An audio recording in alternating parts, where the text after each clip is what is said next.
Lockbox, Chapter 54.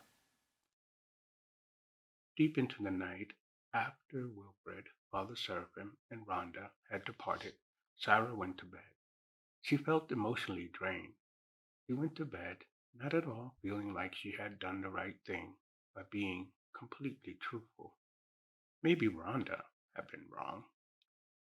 In this uncertainty, the daughter of Jasmine Channing entered REM sleep. Sarah became aware immediately of her dream.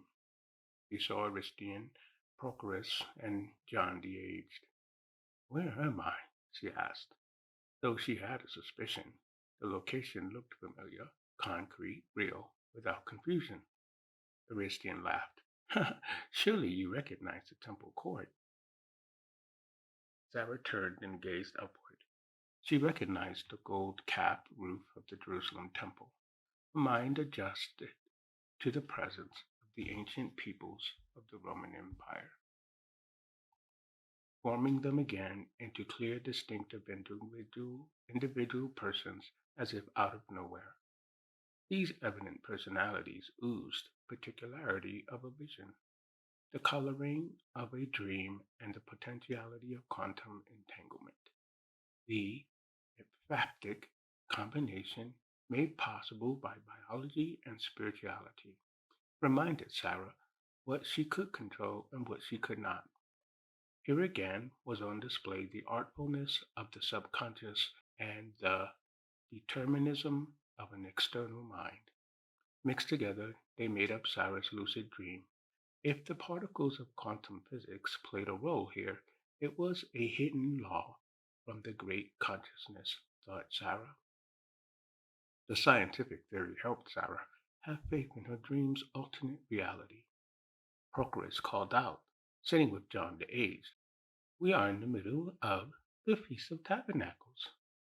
Then suddenly an immense crowd of Jewish pilgrims surrounded Sarah, and she stood next to Jesus. Seeing him again, so close, shocked her.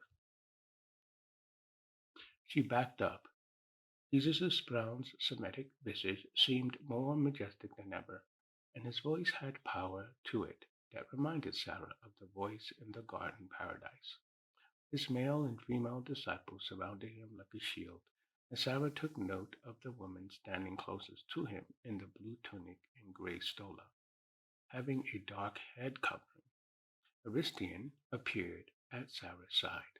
John the Aged stood next to his younger self, smiling at Sarah with a glint in his dark eyes. Prochorus was standing next to John the Aged, just outside Jesus' circle of students. Aristian spoke to Sarah. "Do you recognize the woman?" "No," whispered Sarah. "That is Mary Magdala. She is a powerful believer. We all respect her." Sarah watched Mary in awe. She was written about in the Da Vinci Code. "The what?" asked Aristian. Sarah looked at the young disciple of John the Aged and laughed. "Never mind. It's a writing, a movie, from my own reality outside this dream." At some point, someone shouted from the crowd, "How did this man know so much doctrine? He never attended to any of the other rabbis." Jesus' voice boomed over the crowd. "My doctrine is not mine, but his who sent me. If anyone wills to do his will, he shall know concerning the doctrine." Sarah turned to Aristian. "What doctrine?" Aristian silenced her with a finger to his lips. "Observe and discern." One person in the crowd on the temple grounds shouted one thing, and another was shouting something different. Sarah couldn't tell if Jesus was loved or hated. She felt anxious and confused. The dream had taken an uncomfortable, hazy turn. She could barely discern the people. The people turned ghostly and unclear. Only the walls of Jerusalem retained their solidity when she peered fearfully around her. Sarah focused her mind on the silver key she held tight in her hand in her waking life. She hung on to her woke reality. "He's a good man," someone shouted in Sarah's ear, too close to her in the crowd. Sarah covered her ears with the pain and tumultuous loud noises of confusing voices. No, someone shouted, disembodied in that voice, through the din of murmuring and urgent voices. On the contrary, he deceives the people. Jesus was continuing, whether it is from God or whether I speak on my own authority. Did not Moses give you the law? Yet none of you keep it. Why do you seek to kill me? Sarah cringed, hearing Jesus' assertion. The force of his question, why do you seek to kill me, penetrated Sarah's fog of fear. She steadied herself. She forced herself to not flee back to her own safe place in the trailer. She looked and saw several well-dressed men appear in dark robes and tunics, with large hoods covering their heads. Christian reminded her, the Pharisees, they thought they had achieved their goal of not breaking the law of Moses by constructing traditions around it. These traditions they keep are the walls, which they think protect them from breaking the Mosaic law. But the law of Moses is just another form of the knowledge of good and evil. Jesus showed them many times they were wrong, that despite their walls of tradition, they had failed to understand or keep the law of Moses. It infuriated them to hear Jesus accuse them that they had failed to live perfectly according to the knowledge of good and evil, of which Moses' law was only a more elaborate replica. What Aristian said drew Sarah back to the garden paradise memory. In the day that you eat of it, you shall die by death, the Creator had warned Adam. You have a demon, one of the Pharisees among them shouted at Jesus, drawing Sarah out of her thoughts. You claim someone is seeking to kill you? I did one good work on the Sabbath to heal a man, and you all marvel.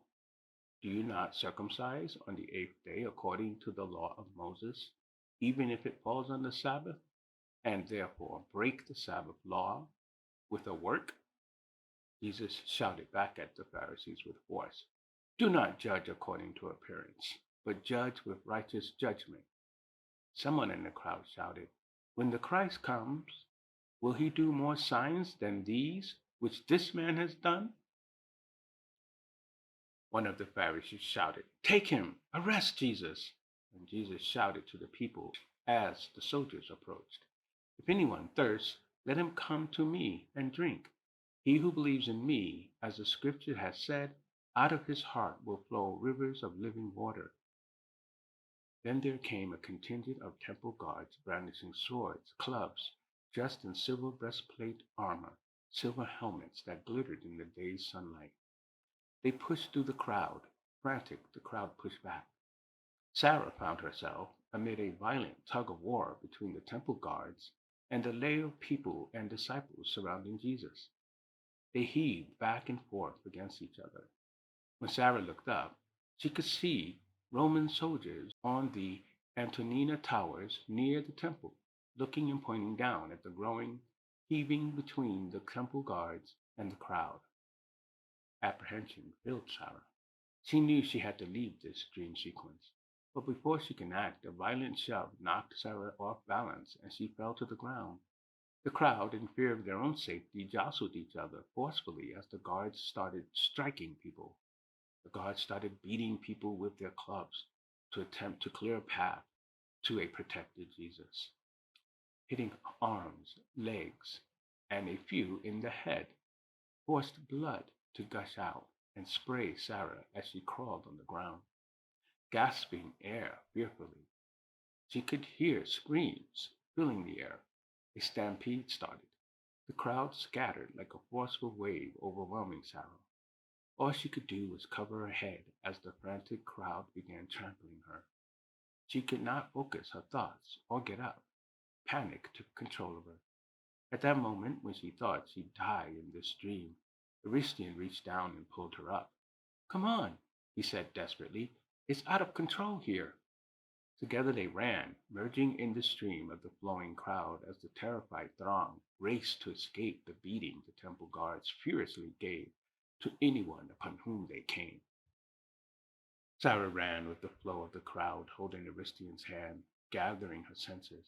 As she ran, she could hear in her recollection Jesus' final words echo in the din of the noise. Out of his heart will flow rivers of living water. The words triggered a memory of a few times Sarah heeded her mother's prodding to read the Gospel of John. And since Donaldson had given her the task of discovering who the elder might be, she remembered she had read this phrase before. Within her state of consciousness as she dreamed, firmly anchored to her reality by the tightly gripped silver key, she forced her imagination to change her circumstance. She shouted, "Take me to a new place, Chokma!" And in an instant she appeared in the center of a silent crowd. The temple compound and the walls of Jerusalem surrounded her and the people. Sarah nervously let out a laugh. "I did it!" She looked around with disbelief. She recalled what Father Seraphim had advised her. You have freedom of choice and perception. Consciousness transcends dimensionality. You can create a bridge between visions and dreams. I took control, celebrated Sarah. She thought to herself to do it again. Was it a fluke? She had been reading a story in the Gospel of John, and the memory came to her as the lockbox silver key anchored her. She pictured vividly a lady standing on a hill surrounded by an open field and next to her a well. Sarah grasped this image in her mind. She tightened her hand around her anchor in her waking life, and with hope in her ability to control lucid dreams, that what she just did was a new skill, not a chance luck. With all her accumulated understanding, she shouted, Chokma!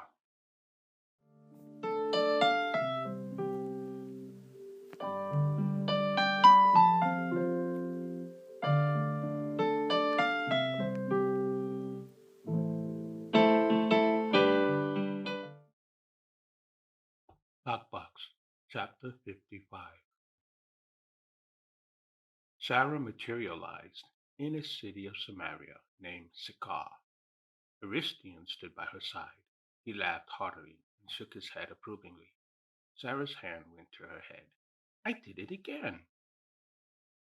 You did it, all on your own, confirmed Aristian.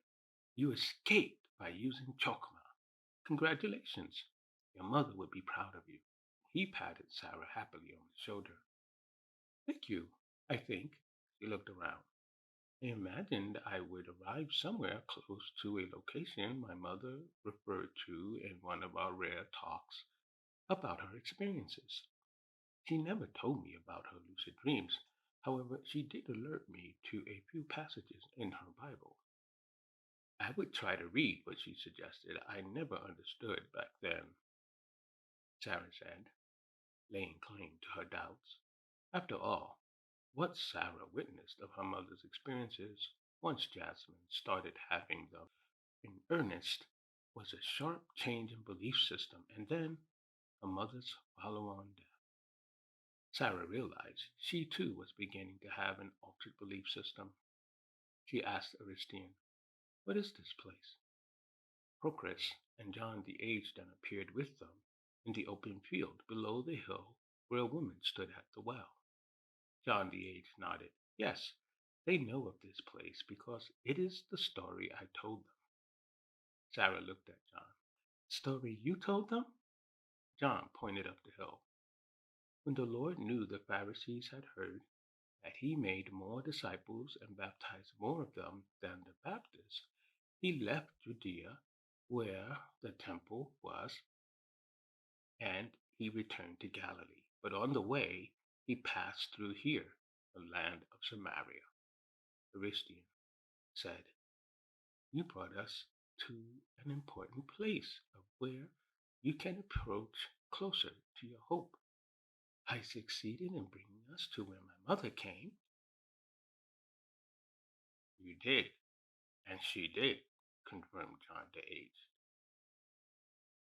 They started walking across the valley plain, approaching a mountain. This is Mount Gerizim, offered Aristian. It lies just south of the city of Samaria called Sychar. It is the second highest mountain in the Samaritan region. Yes, this place is north of Jerusalem and the holy temple of the Jews. Sarah frowned. So these Samaritans are not Jews also? Oh, John chuckled, being helped along by Prochorus. He stopped to take a breath, inhaling a couple times to restore his strength. Hobbling a few careful steps forward, he said, the Jews have limited dealings with Samaritans. Prochorus continued to help balance John, holding his arm. He added to what John described. The Samaritans claim to be descendants of the true physical children of Abraham, but how they determine their genealogy has not changed. Sarah frowned. Why does keeping the same genealogical methodology they've always practiced not make Jews? Prochorus answered in a haughty tone. Not in the Judeans' opinion. After the exile of the kingdom of Judah and its population to the south, those Jews made a change, declaring that the identity of a Jew is determined by being born from a mother who is a Jew. But the Samaritans kept the old tradition and said a person is a Jew if they conceive from the seed of the father who is a Jew. Well, shouted Sarah, John's people changed and the Samaritans didn't. I still don't see why the Judeans are rightfully Jews and the Samaritans aren't. Because they intermingled with the Assyrian conquerors and other peoples from around the Assyrian Empire who were imported into this area. They married and birthed children with them. They worshipped their pagan gods and made sacrifices to them. For these reasons, the Judeans who returned from exile called them Samaritans, not Jews. Sounds like a confusing ethnic dispute, threw in Sarah. In her opinion, the Jews who refused to call the Samaritans Jews had no true ground to look down their noses at the Samaritans. She looked askance at Aristian and Prochorus. You two are not Jews. No, we are not, admitted Aristian. We are the children of Abraham by faith, the Israel of God. John the Aged intervened. Let us continue forward, that you may learn more of this matter. Your questioning is understandable. These ancient squabbles of who is the true Israel between the Samaritans and the Jews had no importance to our beloved Jasmine, your mother. Sarah felt relieved to discontinue this recounting of the history of the lineage of the Jews. It left a bad taste in her mouth. She followed the trio as they moved on under a clear and crisp day. The sun rode high in the sky, it being just after the noon hour. Without a cloud in the sky, the sun's rays dispersed its heat rays unhindered. The wide open plain offered no shade from the clawing radiation from the heavens. Only at the very mouth of the mountain where the well was situated did there seem to be a hint of shade. Sarah made haste in that direction. Looking up the hill in front of her, Sarah could see a huge structure. What is that up on the mountain top? It's the Samaritan temple, answered Prochorus. Their second temple, actually. As they drew closer to the shade of Mount Gerizim, Sarah began to make out a man sitting by the well. The woman stood on the opposite side, lowering by rope her earthenware jars deep inside the well's opening. The man sat on a rock nearby, wiping his brow. Drawing closer, Sarah could see the man's features more clearly. His brown visage, his dark hair and beard, his blue tunic and red sash revealed to her she was looking at the one called the Son of Man. Jesus, she whispered to herself. John's voice was in her ears behind her, sounding hypnotic, clearing her thoughts in a dreamy low tone. The surroundings suddenly felt wispy and ephemeral. So He came to the city of Samaria, which is called Sychar, near the plat of ground that Jacob gave to his son Joseph. Now Jacob's well was there. Jesus, therefore, being wearied from his journey, sat thus by the well. It was about the sixth hour. After hearing these words of John, Sarah felt a change, as if reality that had turned dreamy now turned visionary again, from ghostly as if looking through a morning haze to rock-like as if the woman's past existence at the well had become Sarah's present reality. Sarah knew this story as a red memory, and it had now configured into a living moment. The past, the present came together for Sarah. Sleep and wakefulness merged. She felt her anchor, the silver key to her lockbox, tightly gripped in her closed hand. At the same time, all this merging of different natures of time left Sarah with a bifurcated sensation. She sensed herself as observer and participant simultaneously. This was not a dream, thought Sarah. She was now a witness in a vision. She sensed if she tried to control this, she would fail. This moment possessed the same texture of truth as Sarah experienced on the floating rocks in the cold darkness of that black, starless void. A certain luminous fright filled her being. She had come into the presence of the Creator again, into the sacred haunt.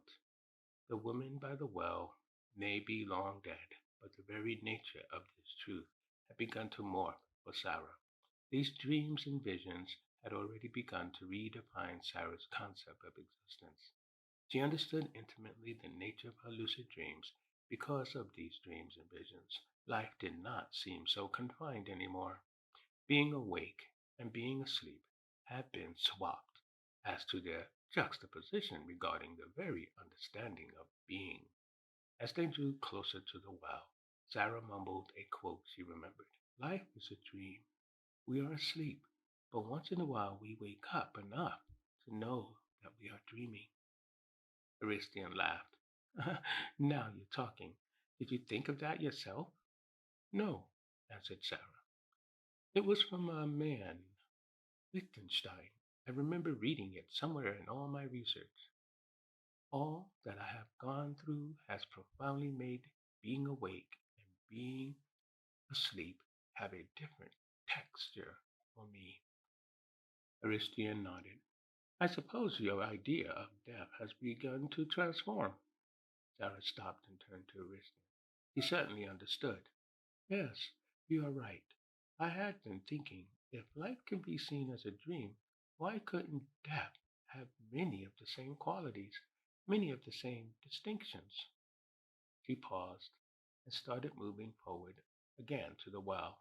Ever since I experienced the garden paradise and the loss of the golden yellow halo of life, I wondered about all my former definitions of life. Christian walked alongside Sarah. He continued to engage her in his train of thought. However, I sense there remains limitations for you. Your own reluctance to give in to this growing new belief. You are somehow still afraid to fully embrace the full implications of this new skill. From the very first time when I dreamed visited John the Baptist, even until now, my entire worldview is turned upside down. It's also difficult to see myself as a ghost visitor, where I can see and hear all, but can't communicate with the subjects of my dreams.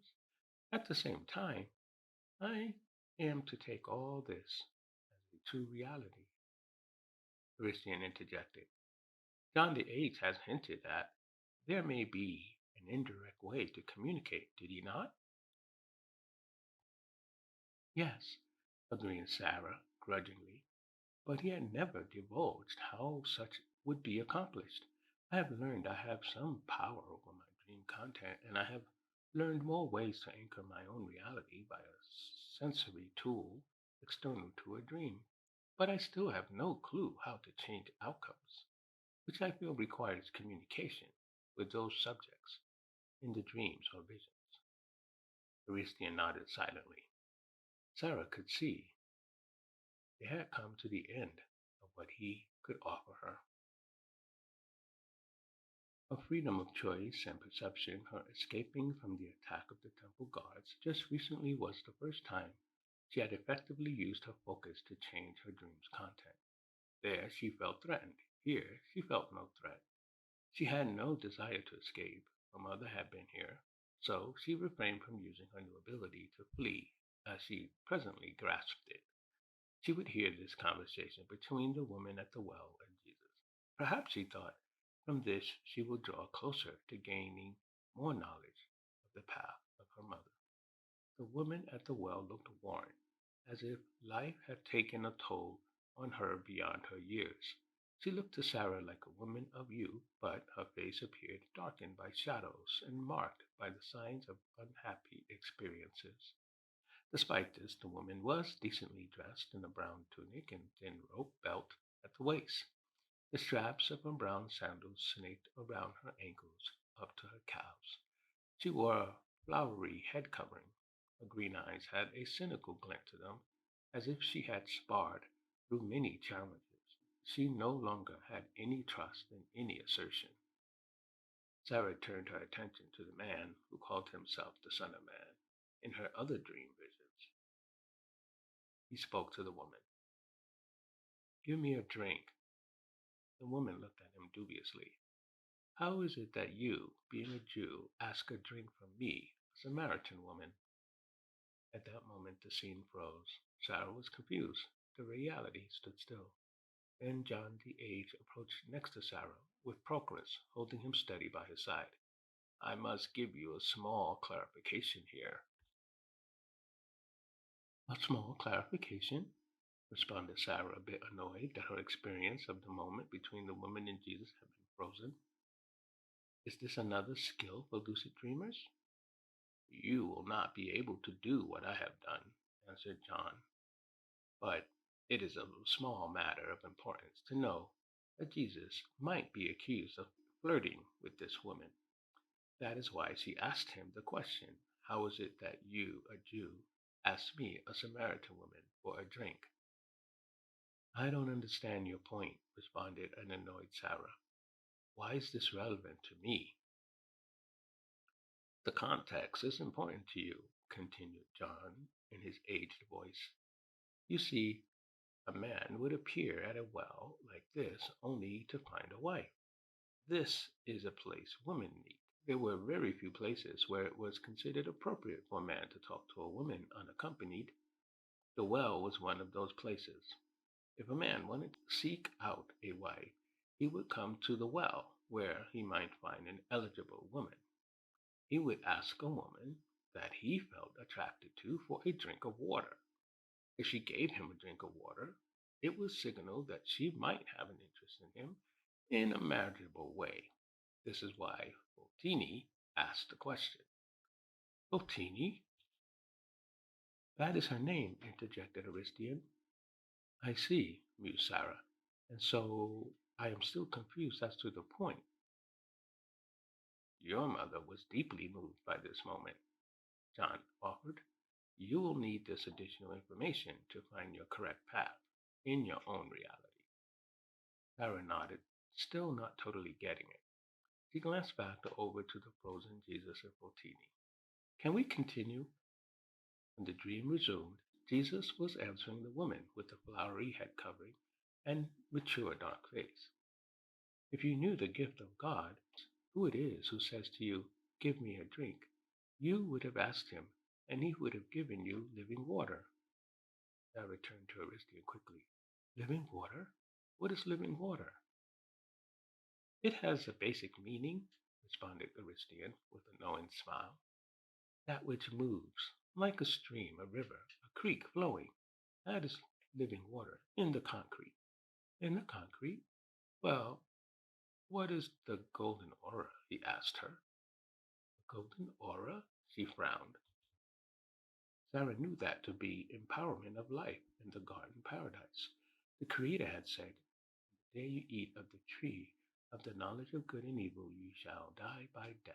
She knew the loss of the golden yellow halo was that death. Are you saying the golden aura and the living water are the same, Aristian clarified. Not the same, rather the manifestation of the same. But let us return to the dream. Sarah refocused her attention on Fotini and Jesus. Fotini scoffed at Jesus with a dismissing wave of the hand. This is the only well in the entire region with living water, she lambasted Jesus. Sir, you have nothing to draw with. She motioned to him sitting there empty-handed. She looked into the dark well and noted how far her jar dangled in the darkness on the rope before reaching the well water, then looked back at Jesus, who simply sat, smiling gently at her. This well is deep, she said, with a certain sassiness in her voice. Where then do you get that living water? Are you greater than our father Jacob, who gave us the well and drank from it himself, as well as his sons and his livestock? She shook her head at Jesus, chuckling in an amused way. She pulled up her jar filled with well water. Jesus insisted again. Whoever drinks this water will thirst again. Whoever drinks the water that I shall give him will never thirst. Botini laughed loudly. She untethered her first jug and sat it securely on the ground, then began tying another to her rope. The water that I will give will become to him a fountain of water springing up into everlasting life. John froze the dream again and gestured to Sarah. Do you understand? Sarah peered into the hazy, fluctuating, frozen dream reality of Jesus and the Samaritan woman at the well, then looked back at John, solid, though very old, standing between his two helpers, the vision part. She could feel the anchor of the silver key in her hand, see the faint images of her bedroom back in the trailer home. Explain it to me, she said. I don't want to miss anything. Do you think, Jesus says, the living water will become to him a fountain, he was referring to himself? Sarah looked back at Jesus. Her mind struggled to understand John's question. You mean me? John nodded affirmatively. Living water will become a fountain inside of me? He stopped herself, looked back at Jesus again. He's the maker of the garden paradise halo. Of course. If Jesus is the maker of the golden aura in the garden paradise, and if the living water is an abstraction to refer to the garden paradise halo, which is an expression of the life-giving spirit, a voice trailed off. John stepped forward with the help of Proclus and Aristian. He touched Sarah on the shoulder. What do you want, Sarah? To know your mother only, or also to know yourself? The question from John tore through Sarah's wall of self-defense. She felt exposed. She quickly backtracked. I don't understand the question. Jesus was the creator. Okay, Jesus was the one who said die by death. Okay, Jesus was the one who could give back what she lost in the garden paradise. Is that what he did for her mother? That made her a believer? But even if this was so, what had this to do with her knowing herself? What John appeared to be insinuating to Sarah felt like a threat to her independence. She had to push back. My mother believed in her dreams, no doubt about it. She even became one of you, a Christian. I cannot deny any of this. I am strangely following her path, dreaming her dreams because of her lockbox. He looked down at her empty hands in the dream. And because I hold onto my anchor, the silver key, I can return to my own waking life. For myself? Why? I never once thought about what or who I was. John smiled. Perhaps you should begin with discovering why you were dishonest. Before Sarah could respond, he was awake in her bedroom. John the Eighth had stopped her lucid dream. She could hear her cell phone buzzing on the night table next to her bed. She rolled over and looked at the view screen. It was a text from Wilfred.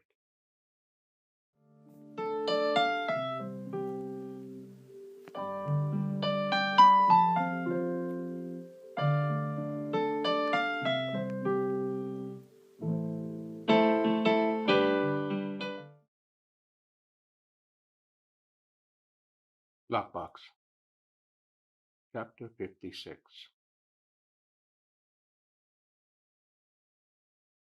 The text from Wilfred read, "Meet me at Nolan Library today, 2 p.m. sharp. Please." Sarah looked at the time and it was already 1:30 p.m. Have to hurry. She leaped out of bed, put on her blue jeans, yellow sneakers, and brown sweater. She brushed her hair back until it was long and straight over her shoulders, ran into the bathroom and splashed her face with cold water. Then she dashed out the front door. Arriving at Nolan, Sarah parked next to Helm's and hurried up the stone path through the front glass doors of Nolan Library. She bounded up the stairs, rushing to meet Wilfred. Her heart raced. Her thoughts bombarded her with hopes and torments. She had deceived, while never once considering it a nefarious deception. For Sarah, her untruth, she told herself, was a benign necessity. She desired Wilfred, but she wanted to relegate that attraction to a second place. Her first task had to be to discover how her mother changed, why she changed, and what that change actually meant to Jasmine's demise. This is what Sarah now believed inspired Donaldson to give her the task of discovering the difference between the elder and John the Apostle. And Sarah had accepted the challenge less because she cared about who each of these men might be, and more about what Jasmine meant in this stage of Sarah's life. The lockbox Jasmine bequeathed Sarah invoked a powerful demand in Sarah's heart. The apostle had used the force of that motivation and told Sarah perhaps she should begin with discovering why she chose to start her relationship with Wilfred on the sand of dishonesty.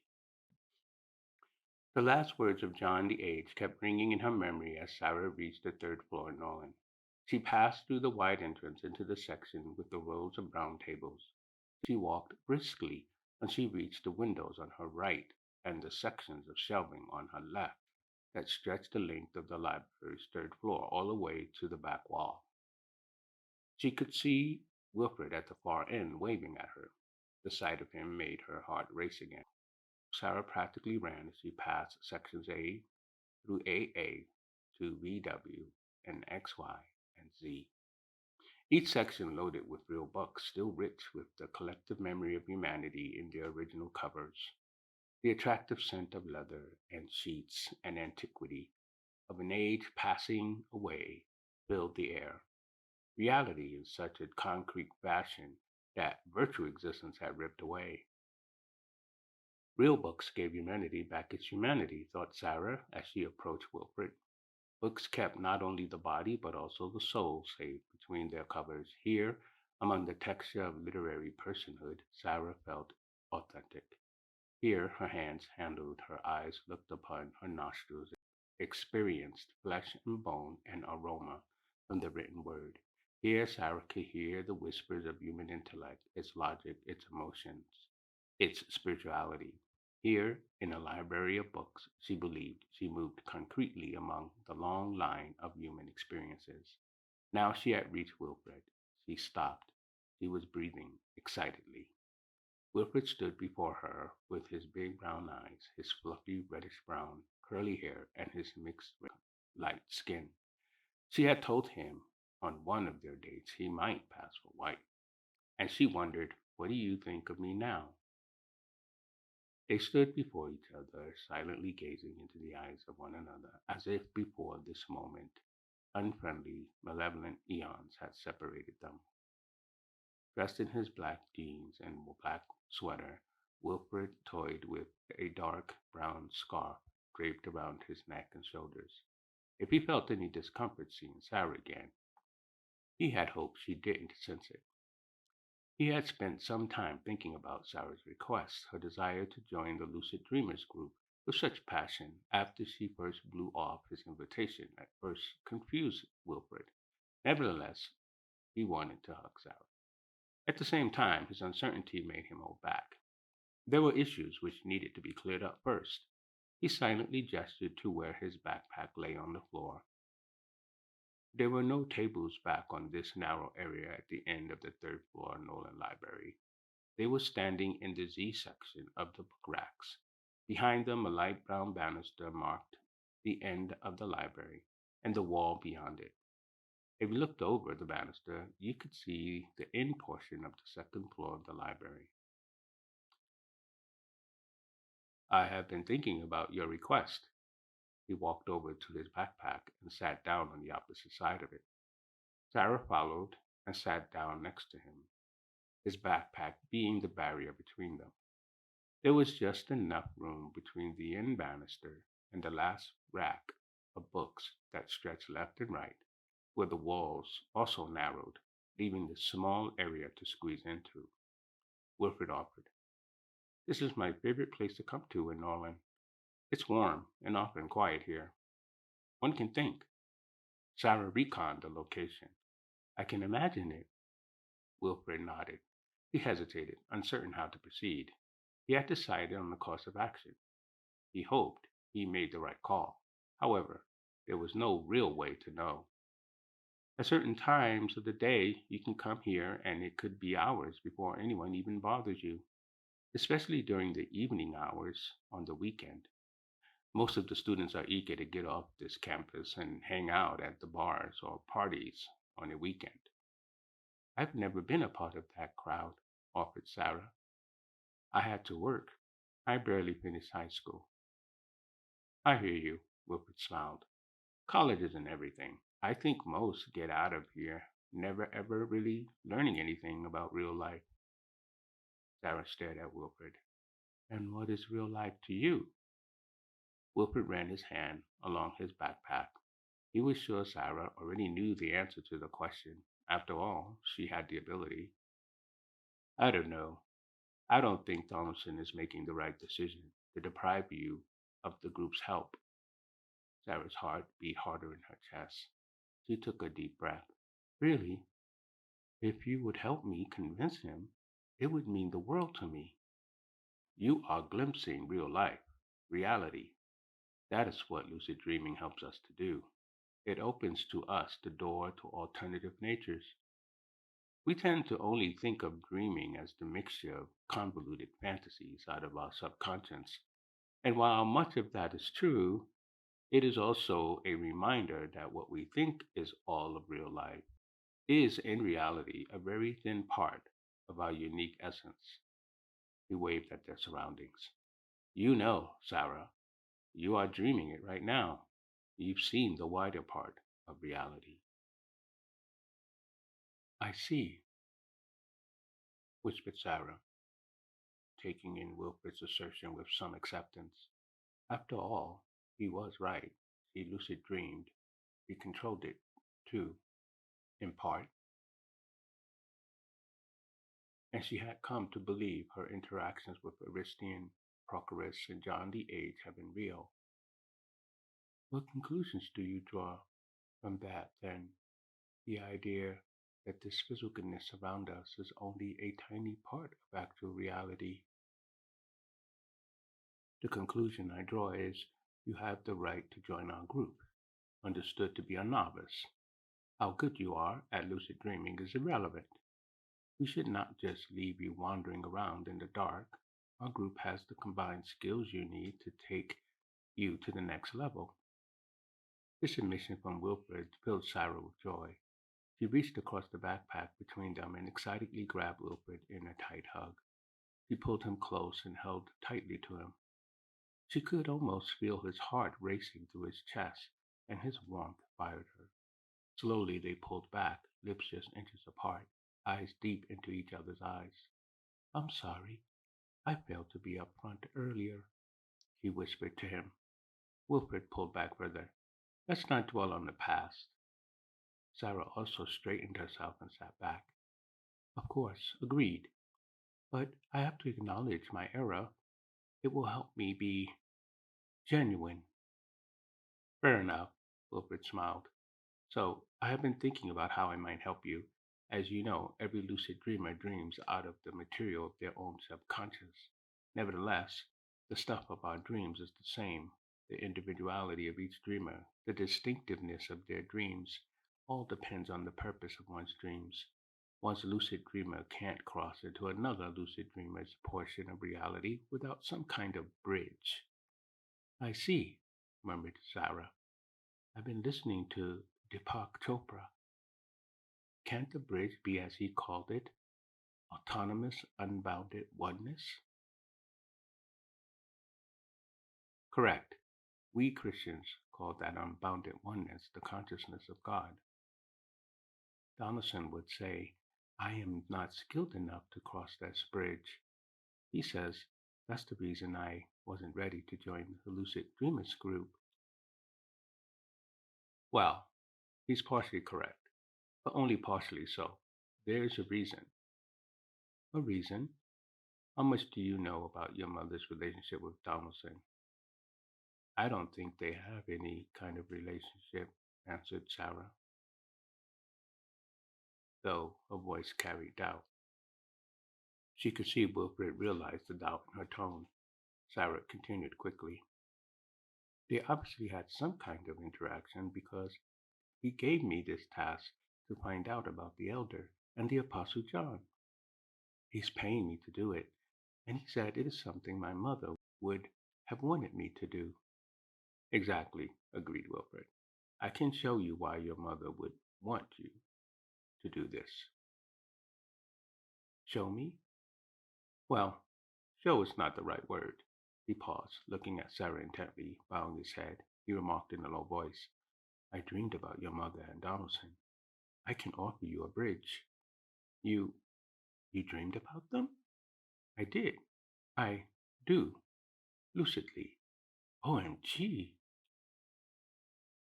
What is important to know is I can't take you into my lucid dreams, but I can set the parameters whereby you can cross from your lucid dreams to your mother's. This is crazy. What are you saying? My mother is still dreaming? The relationship between your mother and Donaldson is much more intimate than you ever knew. What you have in your subconscious, Donaldson and his, and what I have in mine, make up the variables which can bridge the gulf between our common terrestrial existence into the existence of the one unbounded consciousness. To a merged dreamscape. Wait, wait, you said you do dream of my mother? Yes. Still? You see my mother in your lucid dreaming? Yes. Sarah covered her face in her hands. This was mind blowing. How could she register this news? All she could do was swallow and stare at Wilfred. Everyone knew her mother, and she knew nothing. She knew nothing. My mother is alive in your dreams? Alive? That's a slippery word. Let's just say she's envisioned. Envisioned? I see her in a vision, as if in our real time. Wilfred calculated in his head, trying to measure his words to make them understandable. I'm stepping on the lucid dreamers group code. All revelation must be shared in private in the group. To share them outside the protection of the group is considered dangerous, but I'm willing to take this risk. For you, Sarah sighed. For me? You know what I mean. Let's not lie to each other about how we feel. He paused. Don't you experience visions in your dreams too? Sarah had to confess her agreement. I see, she hesitated. But I can't control my visions in my dreams, just the hazy dreaming part. None of us can control the vision part of the dream. This is reality. Visions can't be changed. It is either about some future action that takes place in our part of our wake state, or it reflects a past event given to us for the sake of our journey to the Creator. It teaches us real life, the life of the life giving spirit. This is that other form of existence that is part of the whole pie, or better said, the whole pie of which the parts are made. You can be part of the whole pie without realizing there is a whole pie, because each part seems to be whole in itself. When I lucid dream, it includes these visions of your mother and Donaldson. Okay, okay. He was remembering. Father Seraphim had taught her visions had an external origin. If Wilfred's group and Mr. Donaldson also had visions of Jasmine, they didn't come from them either. This is why these revelations must be shared in a group setting, continued Wilfred. We are not separate. In our little Christian community, we are living this real life together. Each of us, however, live only apart because our consciousness is individualized by design. It's a life unbelievers, what we call aphants, cannot see because they are not living real life, though they think they are. It's only a partial life, a false dream knowledge without a relationship with Him and His Spirit of life. They are the people of the blind mind. They are unable to see the kingdom's reality as it is stretched out of a millennial of actions. Sarah whispered her understanding. They are stuck living in the part of the pie called the fruit of the knowledge of good and evil. Exactly. The exchange of life for death. He considered Sarah. What Wilfred felt for Sarah he could not fully put into context. What he learned about Sarah's rationale and need for assistance clouded his longing for her. He knew all this had to be cleared up first. Maybe something will happen to bring them together. He had no certainty about his hope. One thing Wilfred reasoned, he couldn't abandon Sarah. She had asked for his help, and he had a means to be of assistance. I tell you what, let's meet here on Friday evening a couple hours before closing. That's almost midnight. Will that work for you? We will be certain to have privacy at that late hour. The students will abandon this place like the plague since it's finals week. Okay, come at 10 p.m. That will give us 2 hours.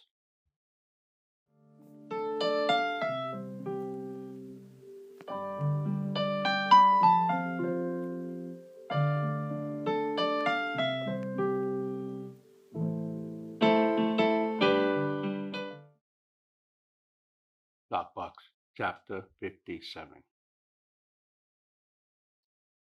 To Sarah, Friday night took forever to arrive, and on that night, 2 hours before the closing of Nolan Library, the two of them sat together on the third floor. The spot where they sat was way to the back, resting against the light brown banister. Give me your hand, Wilfred began. He offered his to her. Sarah, looking Wilfred in the eye, did as she asked. She placed her hand in his. Wilfred informed her. We will be each other's anchor tonight. Sarah nodded her comprehension. Her heart raced. Wilfred sighed. As you recall, it is not possible for us to share each other's lucid dream. What we can do, however, is mutually share the bridge to relevant memories of God's consciousness. I will use my imagination to direct the content of a certain event Jasmine participated in on the great canvas of the divine spirit. Sarah wanted to believe. I will trust you. And the bridge. Responding to Sarah's trust, Wilfred comforted her. Stephen Labarge was a leading pioneer of modern lucid dreaming research and the founder of Lucidity Institute at Stanford University. He found that by the use of mnemonic, two or more lucid dreamers might be able to breach the wall of ego, and with the use of shared conscious variables, create a bridge to shared subconscious variables. It's an incomplete theory for us, but if you know the Creator's consciousness, you can fill in the gaps. I'm still a little confused. Sarah shook her head.